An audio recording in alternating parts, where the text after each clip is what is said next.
살아계신 아버지 하나님 천지의 창조주를 믿습니다. 나는 그의 유일하신 아들 우리 주 예수 그리스도를 믿습니다. 그는 성령으로 잉태되어 동정녀 마리아에게서 나시고 본디오 빌라도에게 고난을 받아 십자가에 못 박혀 죽으시고 장사된 지 사흘 만에 죽은 자 가운데서 다시 살아나셨으며 하늘에 오르시어 전능하신 아버지 하나님 우편에 앉아 계시다가 거기로부터 살아있는 자와 죽은 자를 심판하러 오십니다. 나는 성령을 믿으며 거룩한 공교회와 성도의 교제와 죄를 용서받는 것과 몸의 부활과 영생을 믿습니다. 아멘.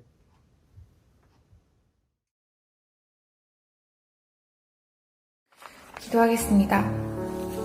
모든 역사의 주관자이신 사랑의 하나님, 이 힘든 상황 속에서도 저희와 계속해서 함께 하시며 주님의 뜻을 이루어 가심에 감사를 드립니다. 코로나 바이러스 때문에 서로를 보지 못하여 교회에 나가지 못하게 되었음에도 불구하고 영상 예배를 통해서 주님께 예배를 드릴 수 있음에 감사합니다. 또한 주님 앞에 다 같이 모여서 예배를 드리는 것, 큰 소리로 주님 앞에서 찬양을 부르는 것, 이 모든 것을 그리워하는 저희의 마음을 들어주시고 다시 교회에 나와 예배를 드릴 수 있게 해주셔서 감사합니다. 지난 한 주간 주님의 뜻을 따라 살지 못한 연약한 저희의 모습을 회개합니다.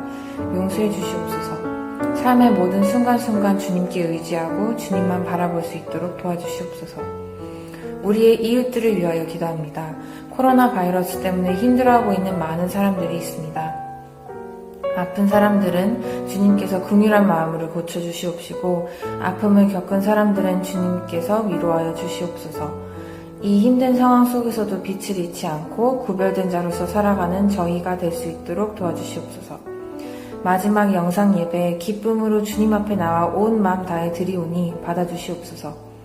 이 세상 모든 것을 주관하시고 모든 만물의 주인이시며 사랑 그 자체이신 예수님의 이름으로 기도했습니다. 아멘.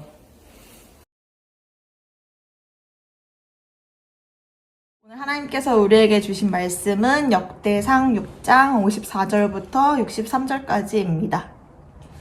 역대상 6장 54절부터 63절까지입니다. 제가 읽어드리겠습니다. 그들의 거주할 곳은 사방지게 안에 있으니 그들의 마을은 아래와 같으니라. 아론 자손 곧 그앗 종족이 먼저 제비 뽑았으므로 그들에게 유다 땅의 헤브론과 그 사방 초원을 주었고 그러나 그 성의 밭과 마을은 여분네의 아들 갈렙에게 주었으며 아론 자손에게 도피성을 주었으니 헤브론과 림나와 그 초원과 얏델과 에스드모아와 그 초원과 힐렌과 그 초원과 드벨과 그 초원과 아산과 그 초원과 벳세메스와 그 초원이며 또 베냐민 지파 중에서는 게바와 그 초원과 알레멧과 그 초원과 아나돗과 그 초원을 주었으니 그들의 종족이 얻은 성이 모두 13이었더라. 그앗 자손의 남은 자에게는 절반 지파 즉 므낫세 반 지파 종족 중에서 제비 뽑아 10성읍을 주었고 게르손 자손에게는 그들의 종족대로 이사갈 지파와 아셀 지파와 납달리 지파와 바산에 있는 므낫세 지파 중에서 13성읍을 주었고 므라리 자손에게는 그 종족대로 르우벤 지파와 갓 지파와 스불론 지파 중에서 제비 뽑아 12성읍을 주었더라. 아멘.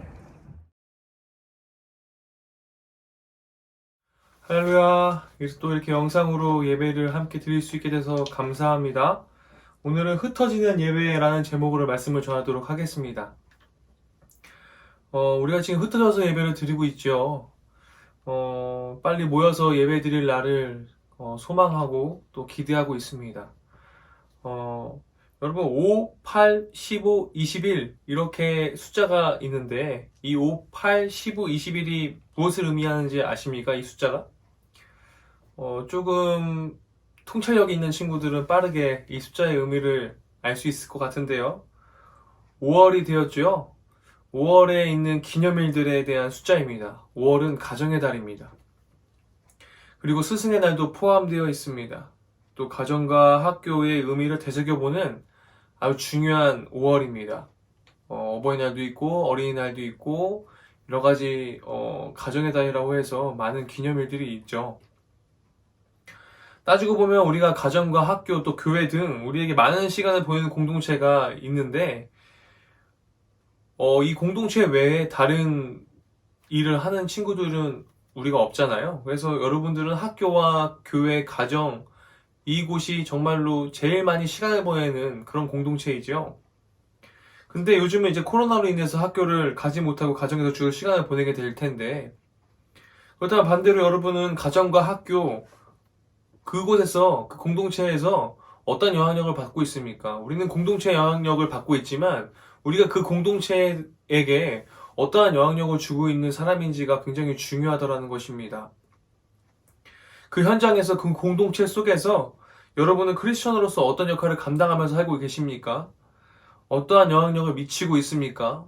공동체에게만 영향을 받는 그런 그리스도인들이 아니라 그 공동체에 영향력을 줄 수 있는 그런 그리스도인들이 되길 소망합니다. 오늘 우리가 속한 곳에서 크리스천으로서 어떻게 살아가야 되는지를 오늘 말씀을 보면서 한번 살펴봤으면 좋겠는데요.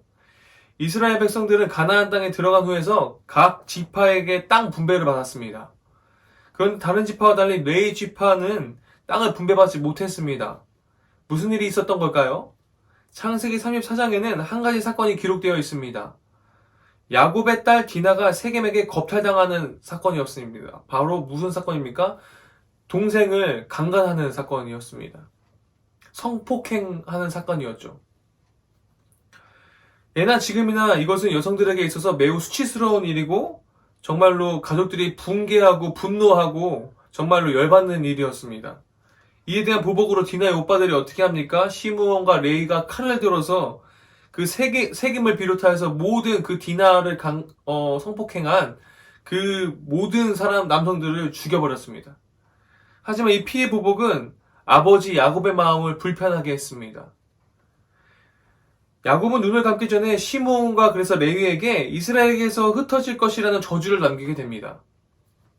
오늘 본문에서처럼 레위의 자손들이 여러 지파들에게 흩어져야 살아야 했던 이유는 바로 약 500년 전 그들의 조상 야곱의 저주 예언 때문에 그랬습니다.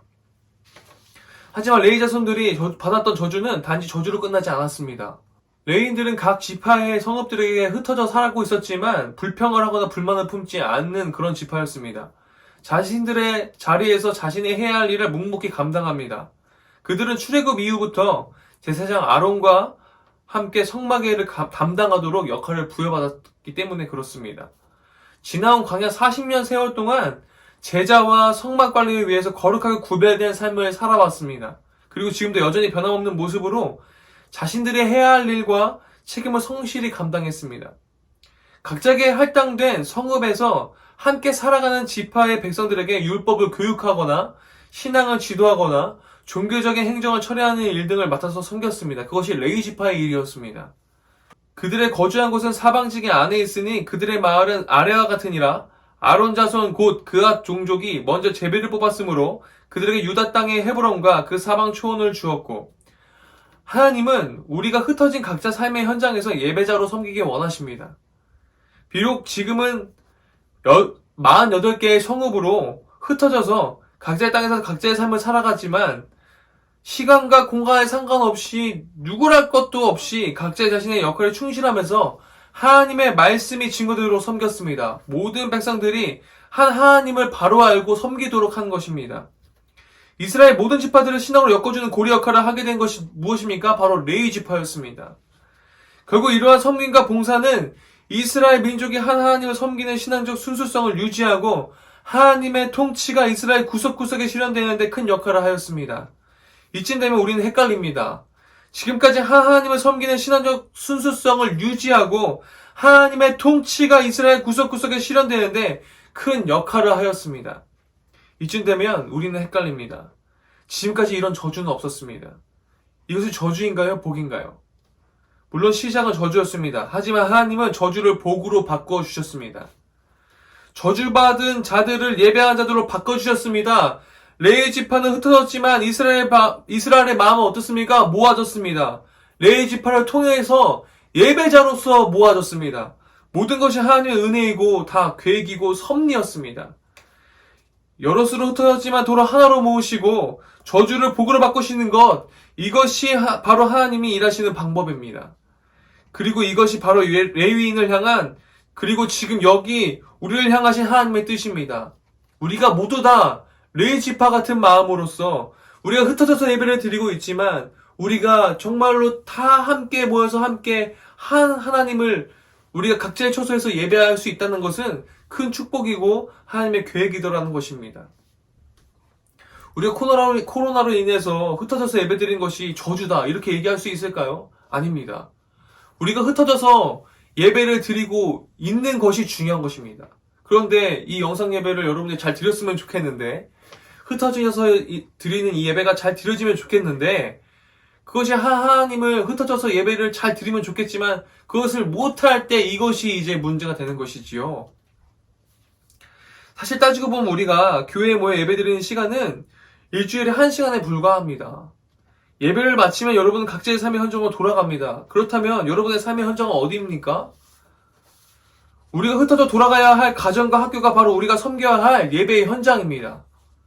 우리가 함께 모여서 예배를 드릴 수 없지만 흩어지는 예배를 잘 드리셔야 됩니다. 여러분들에게 묻겠습니다. 여러분은 학교에서 예배자로 살아가고 계십니까? 가정에서 예배자로 살아가고 계십니까? 흩어지는 예배를 회복하고 계십니까? 우리가 흩어져서 영상 예배를 드리고 있는 예배를 정말로 사모하면서 예배를 드리고 있습니까? 이것이 무감각해져 있지는 않습니까? 참 두렵습니다. 하나님이 여러분을 가정과 학교와 학원과 그 어느 곳에서도 흩어서 보내신 이유는 남들과 똑같이 입시와 성적에 얽매여 살아가라고 보내신 것이 아닙니다. 레위 지파처럼 흩어져서 예배를 회복하라고 보내신 것입니다. 여전히 많은 친구들이 예수님을 알지 못하고 성적으로 줄을 세우는 지옥 같은 현장을 천국으로 바꾸는 예배자로 살아가기를 원합니다. 이 경쟁 시대 속에서 우리가 레위 지파 같은 마음으로 흩어지는 예배를 회복하는 그런 젊은 그리스도인들을 간절히 소망합니다. 가정은 어떻습니까? 부모님과의 대화 시간이 점점 줄어들고 있지는 않습니까? 그러면 위험한 것입니다. 대화를 한다고 해도 편하고 즐겁지만은 않습니다. 그 가정을 하나님이 기뻐하시는 예배 현장으로 바꿔야 할 책임이 우리에게 있더라는 것입니다. 예배는 기쁨이 되어야 됩니다. 어떤 친구들은 학교를 벗어나고 싶어 합니다. 어떤 친구들은 가정을 벗어나고 싶어 합니다. 하지만 오늘 말씀을 기억하길 원합니다. 하나님의 레위 자손을 각 지파에 흩어보내신 이유가 있었습니다. 마찬가지입니다. 여러분들이 속하여진 공동체가 어디든 하나님께서 여러분들을 그곳에 보내셨다는 것입니다. 그 이유가 분명히 있더라는 것입니다. 흩어지는 예배를 회복하기 위함입니다. 레위 자손을 흩으시고 각자 자리에서 예배자로 세우신 하나님은 여러분이 동일한 사명을 감당하기를 원하십니다. 어디에 계시든 그 현장에서 예배자로 섬기기를 원합니다. 그래서 우리가 스마트폰을 어느 길거리에 가서도 버스 정류장에서든 어디에서든 우리가 예배 드릴 수 있다라는 것이죠. 그 있는 자리에서 하나님을 높이십시오. 그 현장에서 예배자로 섬기십시오. 우리는 어디서나 예배자입니다. 그렇지만 이 흩어지는 예배가 정말 위험하다라고 얘기하지 않았습니까? 우리는 이 흩어지는 예배에서 만족하는 것이 아니라 모이는 예배를 위해서 더욱더 기도하고 그 기쁨을 유지하기 위해서 더욱더 모이게 힘쓰고 노력하고 우리가 서로 이 코로나 위기를 잘 극복하여서 서로 조심하여서 속히 빨리 모여서 함께 예배드릴 날을 기대합니다. 우리가 5월 3일인데요. 오늘 다음 주 5월 10일부터는 우리가 함께 모여서 예배를 드리려고 합니다. 우리가 이제 일주일 동안 이 모여서 드리는 이 예배를 위해서 함께 간절히 여러분들이 있는 흩어지는 예배 속에서 조금 정말 10초라도 기도했으면 좋겠습니다. 기도하겠습니다. 하나님, 우리는 어디서나 예배자입니다. 사랑해 주님, 우리가 오늘의 말씀을 기억하여 우리 자신이 몸된 성전이고 어디서나 예배자가 되는 것이 주님의 마음임을 깨닫게 하여 주시옵소서. 지금 모이지 못하고 흩어져서 예배하지만 다시 모여서 예배드릴 날을 소망하면서 다음 주에는 모두 모여 예배할 수 있도록 은혜를 베풀어 주시옵소서. 함께 모여 예배드릴 때 우리가 흩어져 있는 마음들이 더욱 하나가 될 수 있도록 도와주시옵소서. 예수님의 이름으로 기도드립니다. 아멘. 하늘에 계신 우리 아버지, 아버지의 이름을 거룩하게 하시며 아버지의 나라가 오게 하시며 아버지의 뜻이 하늘에서와 같이 땅에서도 이루어지게 하소서. 오늘 우리에게 일용할 양식을 주시고 우리가 우리에게 잘못한 사람을 용서하여 준 것 같이 우리 죄를 용서하여 주시고 우리를 시험에 빠지지 않게 하시고 악에서 구하소서. 나라와 권능과 영광이 영원히 아버지의 것입니다. 아멘. 공부할게요. 저희 오늘 영상 예배 잘 들으셨나요, 여러분? 코로나로 인해서 만나지 못해서 너무 아쉬운데 좋은 소식 두 번째 광고는 저희 다음 주일 5월 10일부터 같이 예배를 드리게 됐어요. 와! 같이 예배를 드릴 수 있으니까 오늘만 영상 예배를 드리고 다음 주에는 함께 건강한 모습으로 만나요. 두 번째로는 영상 예배 인증사진을 오늘까지 찍은 것을 김영찬 총무님께 보내주시면은 다음 주에 모였을 때 함께 보면은 좋을 것 같습니다. 예배 드린 인증사진 꼭꼭 보내주세요. 세 번째로는 성경필사 릴레이 지금 마지막까지 계속 아이들 친구들 하고 있는데 열심히 기록해서 다음 친구한테 넘겨주면 함께 계속 은혜를 흘려보내는 시간도 됐으면 좋겠어요. 같이 꼭 열심히 필사 기록해서 보내주세요. 마지막으로 다음 주에 만나면서 즐거운 시간들 함께 보내요. 안녕.